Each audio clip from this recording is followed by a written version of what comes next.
Srisailam జలాశయాన్ని dam safety అధికారుల నిపుణుల బృందం పరిశీలించింది. దానికి సంబంధించిన అప్డేట్ చూస్తున్నాం. డ్యామ్ దిగువన దెబ్బతిన్న plunge pool concrete steel cylinder drums ను క్షుణ్ణంగా అధ్యయనం చేశారు. సెంట్రల్ డిజైన్స్ ఆర్గనైజేషన్ సిఈ విజయ భాస్కర్ ఆధ్వర్యంలో ఓ టీం పరిశీలించింది. డ్యాంలోని ప్రస్తుత నీటి నిల్వలు, అప్రోచ్ రోడ్డు, కోతకు గురైన కొండ ప్రాంతం, గేట్ల ఆపరేషన్ వివరాలను అధికారులు అడిగి తెలుసుకున్నారు.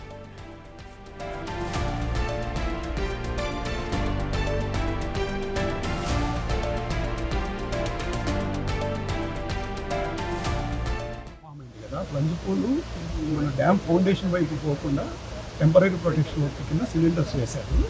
ఆ సిలిండర్స్లో కొన్ని ఏమైనాయంటే మనకు ఒక 12 దాకా డ్యామేజ్ అవ్వడం జరిగింది, కొన్ని ఇంకా పార్షల్ డ్యామేజ్ అయినాయి. సో వాటిని ఏంటంటే మన డ్యామ్ సేఫ్టీ వాళ్ళు, నేషనల్ డ్యామ్ సేఫ్టీ అథారిటీ వాళ్ళు కొన్ని సజెషన్స్ చేశారు. ఆ సజెషన్స్ ప్రకారము అవి టెంపరీ ప్రొటెక్షన్ అన్నమాట. ఒరిజినల్గా ప్లంజ్ పూల్ ఏం చేయాలనే దానికి కొన్ని స్టడీస్ చేయమన్నారు. సెంట్రల్ సిడబ్ల్యూపిఆర్ఎస్ కొనేవాళ్ళు ఏమేమి స్టడీస్ చేస్తారో చేసి ఫైనల్గా దాన్ని ఏ విధంగా మనం రెక్టిఫై చేయాలని సంబంధించి వాళ్ళు మనకు సజెస్ట్ చేస్తారు. దాని ప్రకారం రెక్టిఫై చేస్తాము.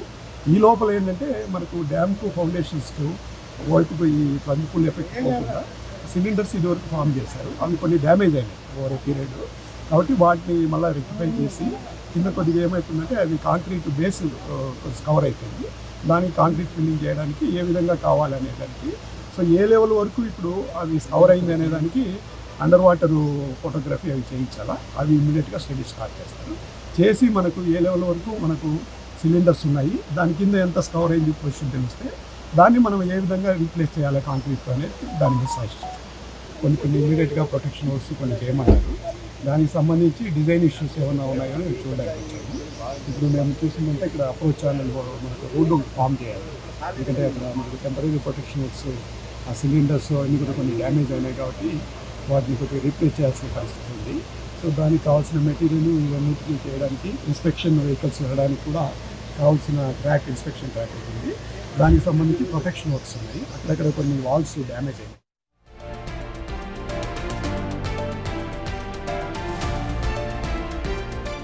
ఈ అంశానికి సంబంధించి పూర్తి డీటెయిల్స్ అందించడానికి మా ప్రతినిధి శ్రీరామ్ జాయిన్ అవుతున్నారు. శ్రీరామ్, శ్రీశైలం ప్రాజెక్టుకి సంబంధించి అధికారులు ప్రజెంట్ వివరాలన్నీ కూడా అడిగి తెలుసుకున్నట్లుగా తెలుస్తోంది. ప్రజెంట్ డీటెయిల్స్ ఏంటి, ఏ అంశాలు సేకరించారు?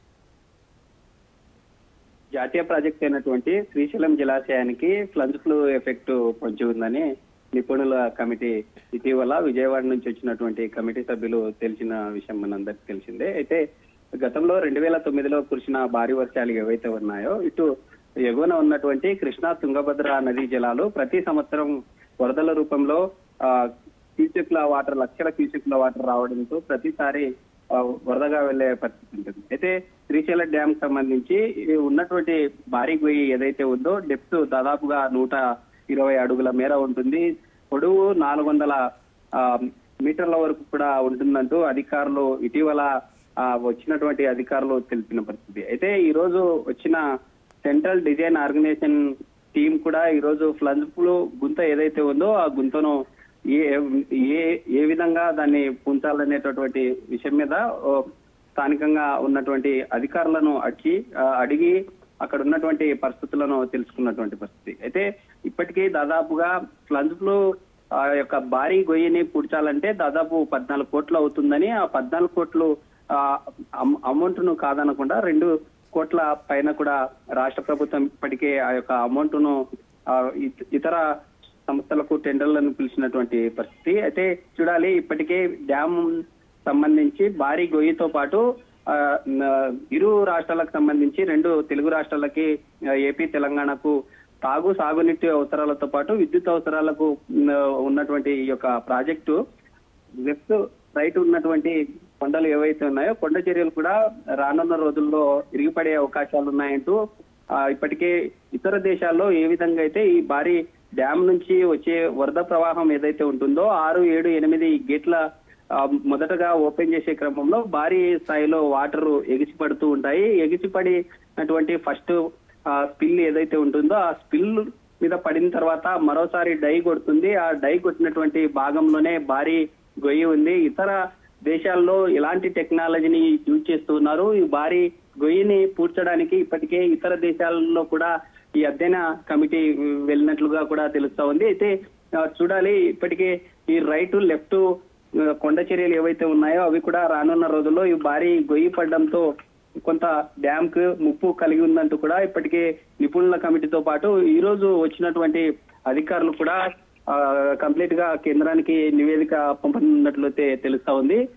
రానున్న రోజుల్లో త్వరితగతిన వచ్చే ఈ జూన్ మాసంలోగానే ఈ వర్క్ అన్నింటినీ కంప్లీట్ చేసే దిశగా ఇటీవల కేంద్ర ప్రభుత్వం కూడా వర్క్ ను ముమ్మరంగా చేపట్టాలని సూచించిన పరిస్థితి అయితే కనిపిస్తా ఉంది. అయితే చూడాలి ఈ భారీ గొయ్యి పూడ్చే విషయంలో ఇతర దేశాల్లో టెక్నాలజీని వాడతారా లేకుంటే ఏంటనే అంశాలు అయితే చూడవలసిన పరిస్థితి ఉంది. Thank you for the details Sriram.